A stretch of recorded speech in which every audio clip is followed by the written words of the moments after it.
Family sent a Chinese widow to the rancher as a cruel joke, but she became his greatest treasure. The wagon wheels disappeared into the dust before I could draw breath to scream after them. She stood alone on frozen ground, a single trunk at her feet, staring at the weathered cabin that would be her prison. The February wind cut through her thin shawl like knives. Behind her, the valley stretched empty and merciless. Ahead, a man emerged from shadow, tall and worn, with hands scarred by labor and eyes that had forgotten how to trust. Her brother-in-law Wei's final words still burned in her ears. "You dishonored the family name.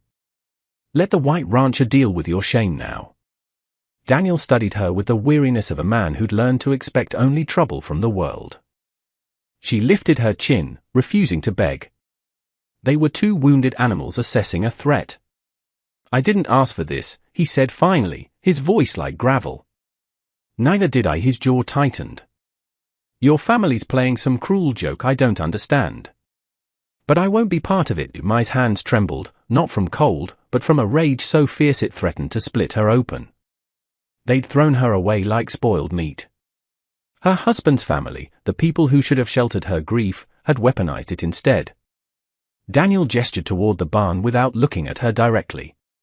"Sleep there. I'll decide what to do with you by morning." She gathered what remained of her dignity, lifted her trunk, and walked toward the barn alone. The door groaned shut behind her. Inside, amidst the hay and darkness and the smell of horses, she arranged a sleeping space with shaking hands, then collapsed onto it. Through gaps in the wood, she could see Daniel standing motionless in his doorway, a silent sentinel watching her shadow. Mai clutched the small jade pendant her dead husband had given her, the only thing his family hadn't stripped from her. Her whisper was a vow to the empty air. "I will survive this winter. Then I will disappear where none of them can find me." She didn't cry. She had learned long ago that tears change nothing. The blizzard hit on the fourth day. Daniel found her collapsed against the barn door, her lips blue and consciousness fading. He cursed under his breath, short, sharp words swallowed by the howling wind.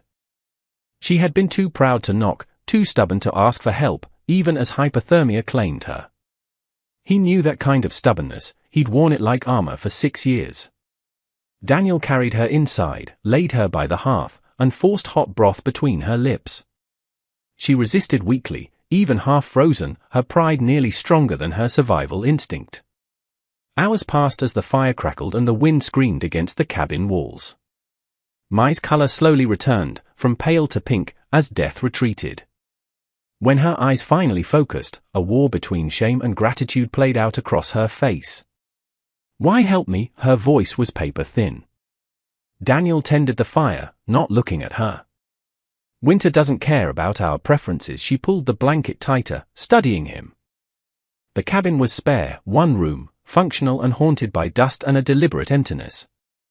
It was a man's space where no softness had been allowed for a long time. "I won't be a burden," she said. "Then don't freeze to death in my barn again." He laid out terms like dealing cards.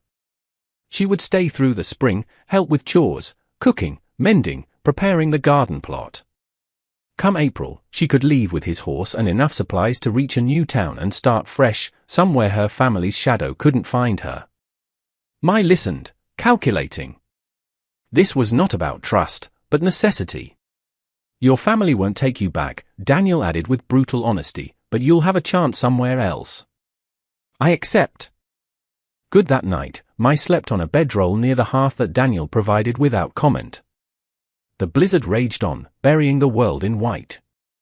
Inside, two strangers breathed in the same small space, both wondering what survival would cost them. Neither acknowledged the relief of no longer being completely alone. The inciting incident crystallized in that silence, cooperation or death. Spring felt impossibly far away. Mai found the toy by accident 3 weeks later. Reaching for a pot in the back of a cupboard, her fingers brushed against a small wooden horse, carved with surprising delicacy. She held it carefully, transfixed by the detail of its tiny mane and legs mid-gallop, worn smooth by small hands. Daniel entered, saw what she held, and his face went to stone. A long silence fell, the air growing heavy with unspoken sorrow. "My sons," he said finally. A fever took him 5 years back. His mother, too. Mai's throat tightened. She returned the horse to its hiding place with reverence, as if it might shatter. When she spoke, her voice cracked. My husband, Shen, died in a railroad collapse 2 years ago. His family blamed me. I hadn't given them a grandson first. They said I brought a curse upon them. She looked at Daniel directly. They sent me here because they thought I'd already been through enough suffering. Cruelty dressed as righteousness. Daniel poured coffee with deliberate care and handed her a cup, the first gesture beyond mere necessity. And you took me in because you understand what it's like, Mai continued, to be buried alive by grief. He nodded once. They sat at the small table, both with hands wrapped around warm cups, both silent with the weight of acknowledged ghosts. This mutual revelation shifted everything. They couldn't unknow each other's humanity now. Outside, the first signs of thaw appeared as ice dripped from the eaves and the sun felt slightly warmer.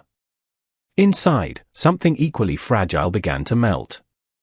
That night, Mai moved her bedroll slightly closer to the common space. Daniel noticed but said nothing. The barn door stayed closed now. An invisible line had been crossed. The wooden horse sat visible on the shelf, no longer hidden in shadow. Later, lying in darkness, Mai felt the cabin differently, not as a prison, not as temporary shelter, but as something else, something she didn't have words for yet. Across the room, Daniel stared at the ceiling, thinking the same dangerous thought, what if she stays? Neither slept well, both wondering what came after survival. Kneeling in the dirt, hands deep in soil that smelled of possibility, Mai realized with a shock that she was planting a garden, not just surviving, but building. April arrived with mud season and longer light. Birds returned to the valley, and the land wore patches of green like promises. Domestic rhythms formed between them. Mai mended and organized the neglected cabin, creating order from chaos. Daniel taught her to shoot his rifle. Wolves and worse, he said simply. She learned quickly, her hand steady on the weapon. Small kindnesses accumulated like interest. She left coffee hot for his dawn rounds. He brought wildflowers one morning, placing them awkwardly in a jar, muttering that the cabin needed life. One evening, a stubborn chicken escaped and led them on a breathless chase through the yard. They collapsed against the fence, laughing, actually laughing. The sound was startling in its rarity. For a moment, the weight lifted. Then they heard hoofbeats. Garrett, their nearest neighbor, arrived with supplies and judgment in his eyes. He nodded to Daniel and barely acknowledged Mai. Heard about your arrangement, Garrett said, unloading sacks. Town's talking. People have concerns. Daniel's expression hardened. People always have concerns about things that aren't their business. Just thought you should know. That brother-in-law of hers, Wei, has been in town speaking to folks. His family has standing with the merchants. After Garrett left, the warmth evaporated like morning frost. Mai stood at the window. I'm poison to you, too. I should leave before I ruin your life here. Daniel was quiet for a long moment. When he spoke, his voice was low but firm. I stopped caring what they think a long time ago. The question is, what do you want? She turned and met his eyes.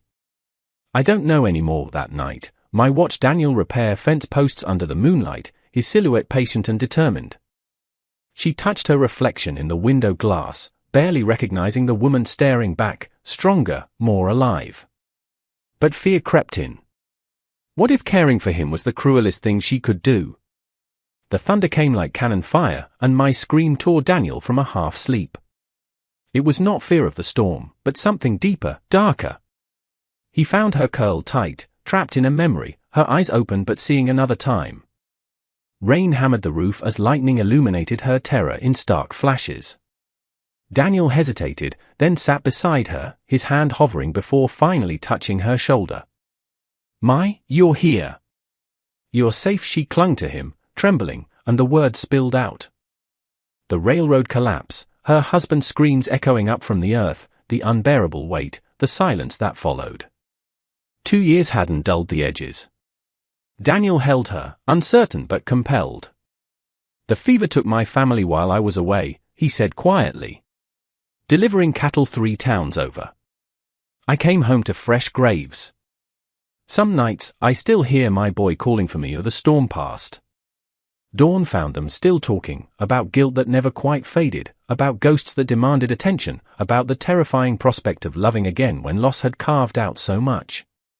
The physical closeness came naturally now, her head against his shoulder, his arm steady around her, not passion, but profound recognition.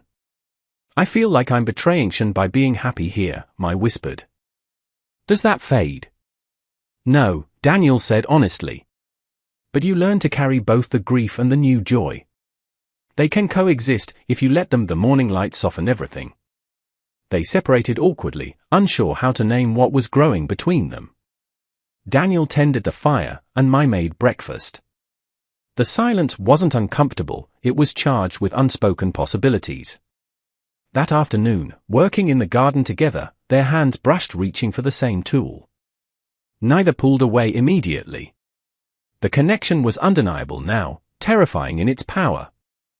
I felt her heart opening against her will, and the vulnerability was almost painful.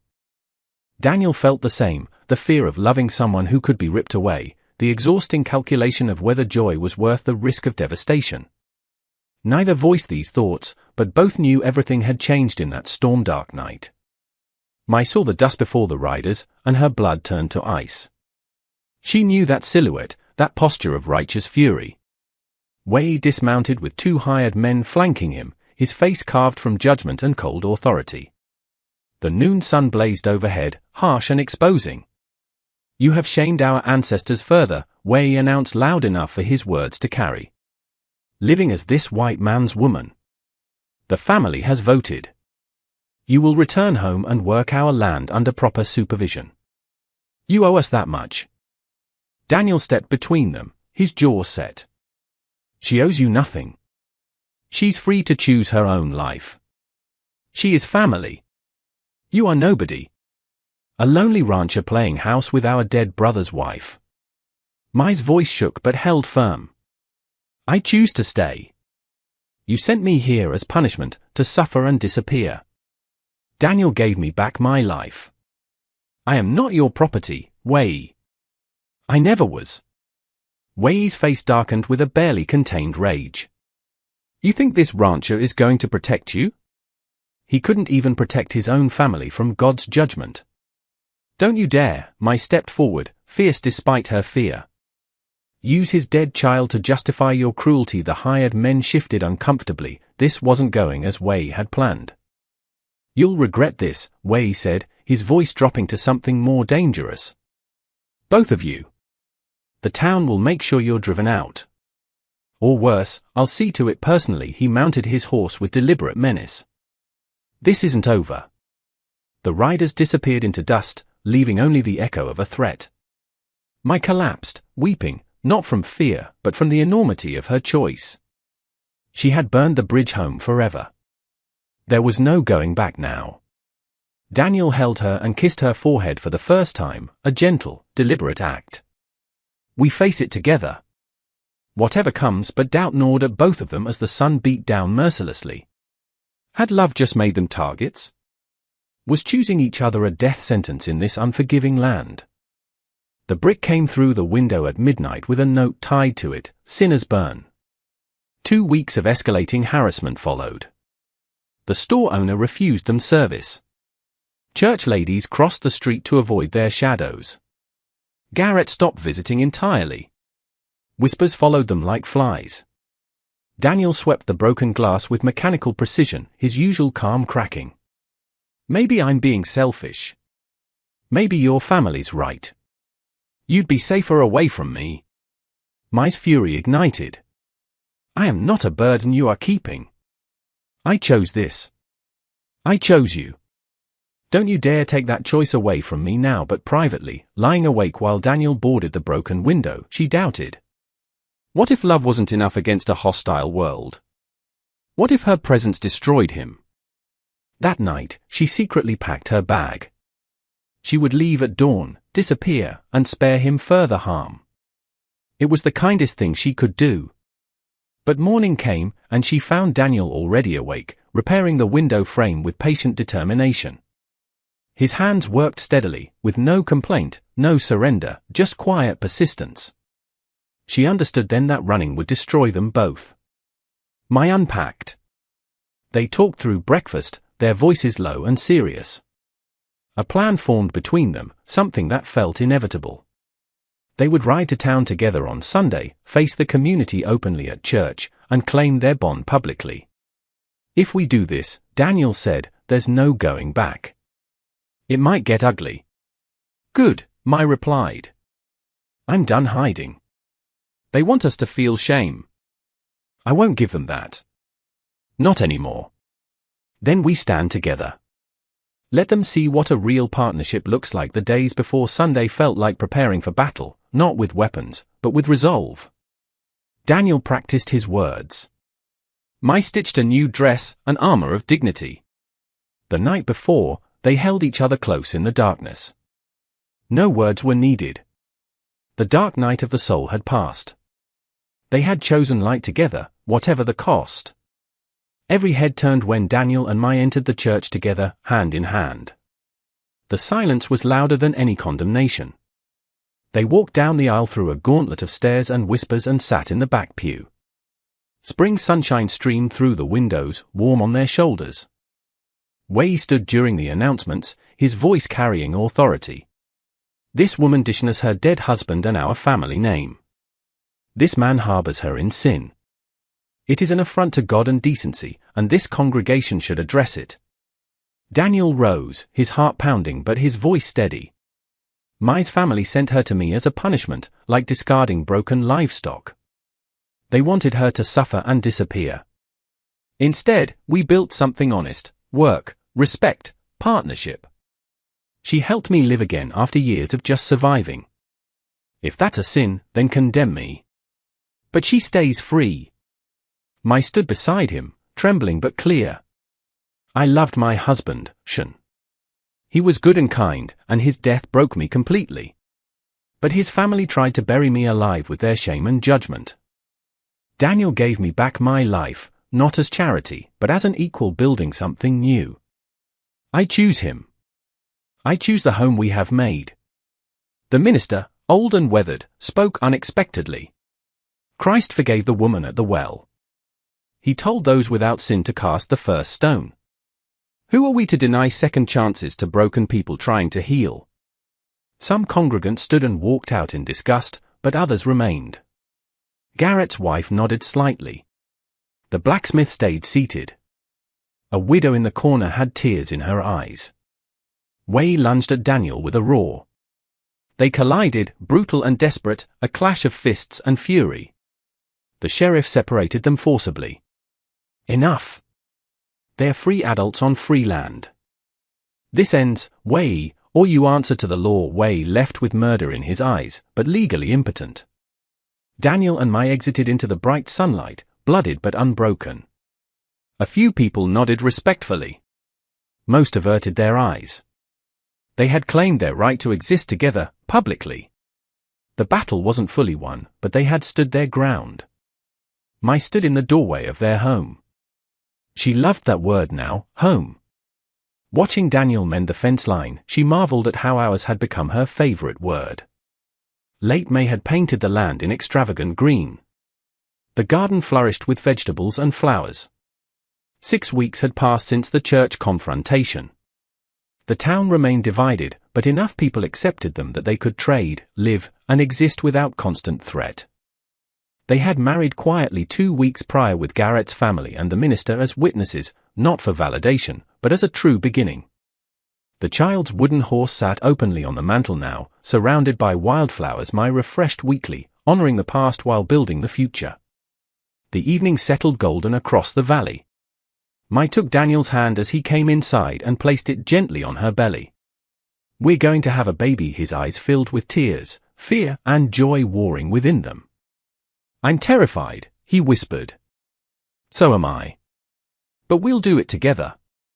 We'll teach them that family is who you choose to love, not just who you share blood with. They stood together in the doorway at sunset, caught between the hearthfire behind them, a symbol of warmth, survival, and love made tangible, and the land ahead, stretching green and full of possibility.